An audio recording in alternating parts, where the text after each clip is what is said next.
So this week is all about experimentation. Back in the day, like 2013, 2014, when Peter and I were living in this tiny little apartment, it was the first time in a long time I hadn't had access to a clay studio to work on my ceramic work.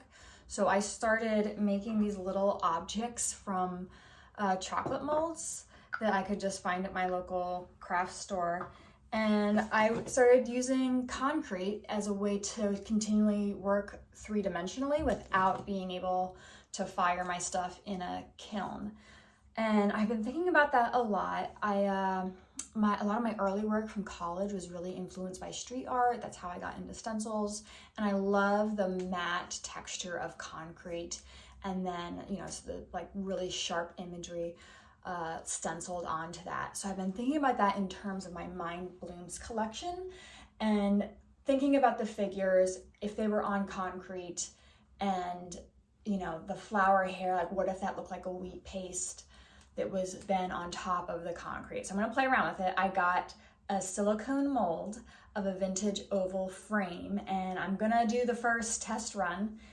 I'm pretty pumped and let's just see how this goes. If this works, it's gonna take this series in an entirely new direction. Here is a close-up of the silicone mold. You can see the detail in there.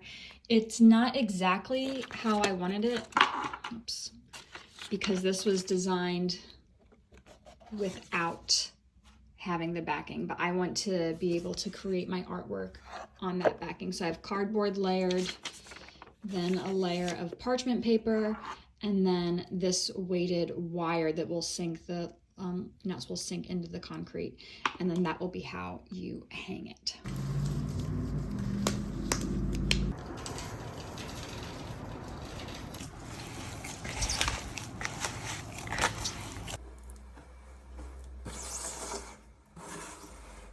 Oh yeah, this is plenty. And probably too much. Should I do this outside? Oh, probably. Let's take this glove off. Oh gosh. That's sprayed everywhere. Okay.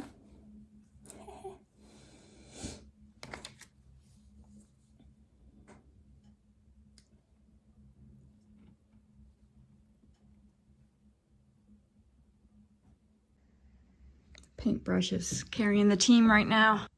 I don't know how this is gonna go. I forgot to use the mold spray I specifically got for this. So it could be messy, could be perfect.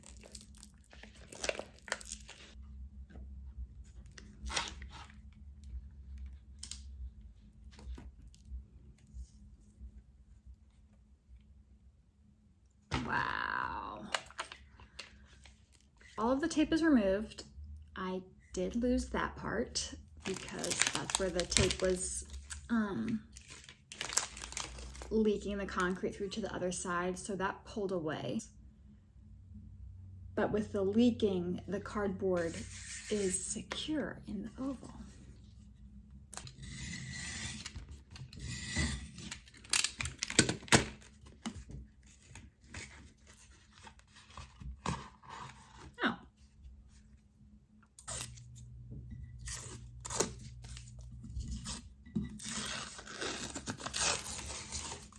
Here is the final result. This paper texture, don't love that. And surprisingly, I don't know if you can see, but like this tape texture made the edge super shiny.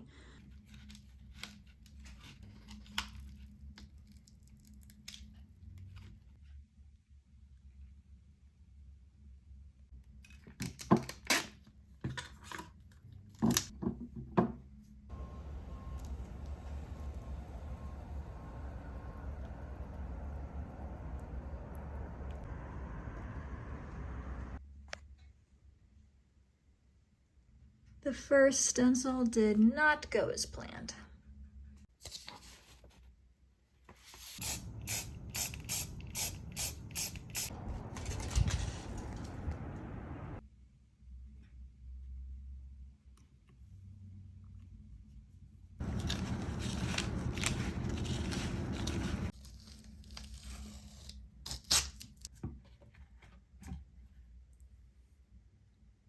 because I use blue tape, I don't have the shiny texture, but it kind of looks like skin to me now, which is a little weird.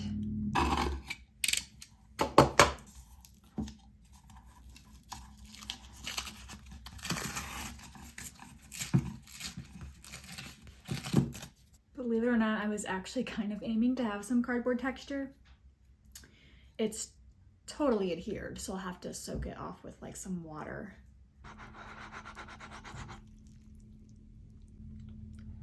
There is some progress being made, but it is slow and steady.